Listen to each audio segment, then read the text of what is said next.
ULUHAIMALAMA was a mele I wrote when we were back in Napole. It is actually across the street from where I grew up in Ku'awaina.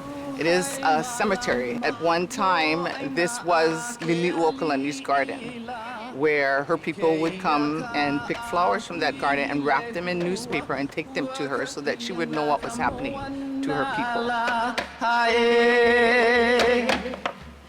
KILAKILA. KILAKILA o ULUHAIMALAMA no aina a ke ali'ila. Ike ia ka ahihi lehua hua ka iana ka moana lae. Ahenani o ka hala o puna au ai ma au ai o limu. Kamuliwai pakikala hua ka iana ka moana lae.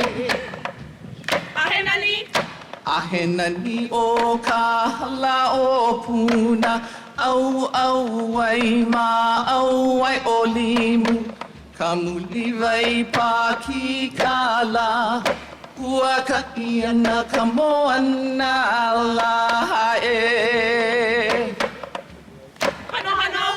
Hano hano o ka kuhi hewa. No matter how hard it is, we will continue to do our right at being Hawaiian.